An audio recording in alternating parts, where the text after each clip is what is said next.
خوشی کا اظہار کیا جائے، خوشی کا اظہار کیا جائے۔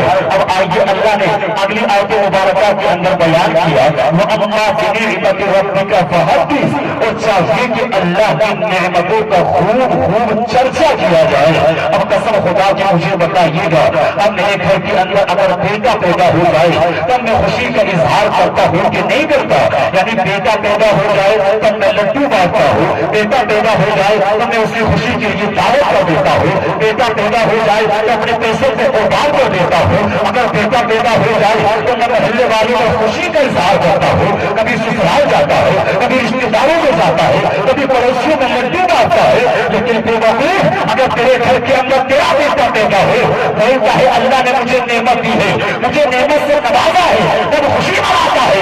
جو سب سے بڑھ کر کے نعمت ہو، جو سب سے بڑی نعمت ہو، یعنی یہ بیٹا مصطفیٰ کے صدقے میں ملا ہے، اولاد مصطفیٰ کے صدقے میں ملی، زمین مصطفیٰ کے صدقے میں ملی، اولاد مصطفیٰ کے صدقے میں ملا، یعنی یہاں تک کہ اللہ سمجھ اللہ نے جو مجھے جان اور طاقت عطا فرمائی ہے اس مصطفیٰ کے صدقے میں عطا فرمائی۔ فضل رب اللہ، اور کیا چاہیے؟ نگاہ مصطفیٰ، اور کیا چاہیے؟ جس کے ہاتھوں میں ہے دامن مصطفیٰ، اس کو روزے جزا، اور کیا چاہیے؟ بہت ہو گئی، ماشاء اللہ، بہت خوب، زندہ باد مفتی صاحب، کیا اللہ سمجھ، کیا بات ہے۔ اچھا بات سمجھ میں آ رہی ہے آپ کے؟ بڑی خاموشی سے آپ سب یعنی سبحان اللہ بولیں نا یا رسول اللہ، ماشاء اللہ، دھیان پورا یعنی دیکھیں آپ بولیں گے نا سبحان اللہ تبھی میں بیان کروں گا۔ اور اگر آپ واقعی سمجھدار، ایسے نہیں سب ایسے ہوتے ہیں کہ کچھ بھی آن بول کر کے چلے جائیں، ایسے نہیں ہے، بلکہ جلسے میں ماشاءاللہ کافی لوگ ایسے سمجھدار بھی ہوتے ہیں، باتوں کو کیچ کرتے ہیں کہ ہو کیا رہا ہے، بیان کیا ہو رہا ہے۔ تو اب ظاہر سی بات ہے اگر آپ سمجھدار ہوں گے تو میرے جو حوالات ہیں ان کو کیچ کرنے کی آپ کوشش کریں گے۔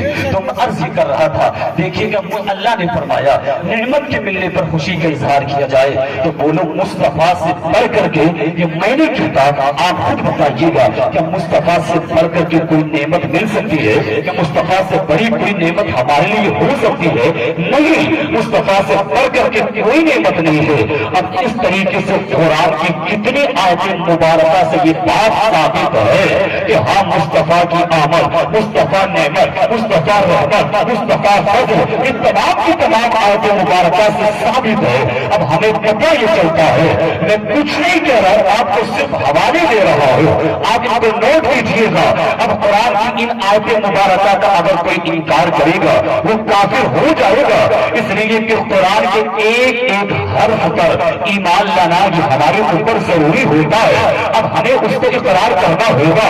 لوگ کہتے حضرت مجھے تو سمجھ میں آتا نہیں، اتنے سال ہو گئے مصطفیٰ کیسے زندہ ہے؟ کہ لوگ یہ کرتے ہیں پتہ نہیں مصطفیٰ سنتے کہ نہیں سنتے۔ میں نے کہا بے وقوف، جو قرآن حدیث کی بات ہوتی ہے وہ میرے مائنڈ اور میری عقل میں آئے کہ نہ آئے، لیکن مجھے اس کو ماننا پڑے گا، اس لیے کہ میرے مائنڈ کے مطابق اللہ نے شریعت کو نہیں بنایا، بلکہ شریعت کے مطابق تجھے اپنا مائنڈ کرنا ہوگا، اپنا ذہن تجھے شریعت کے مطابق کرنا ہوگا۔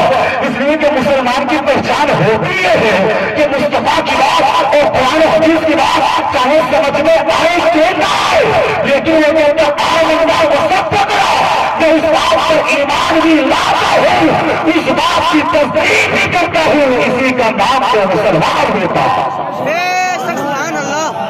اب تم کہنے لوگوں نہیں، میرے سمجھ میں آنا چاہیے کیسے زندہ، میرے کہ بھائی قرآن کہتا ہے حدیث کہتی ہے، تو اب سمجھ میں تمہاری ٹھیکیدار تھوڑی ہے، ذرا سی عقل، اللہ کی قدرت اتنی بڑی کیسے سمجھ میں آ سکتی ہے؟ تو مسلمان اسی کو کہتے ہیں ذرا آپ آئیے گا، اب دیکھیے یہ قرآن سے ثابت۔ اب آئیے مصطفیٰ کی بارگاہ میں چلتے ہیں۔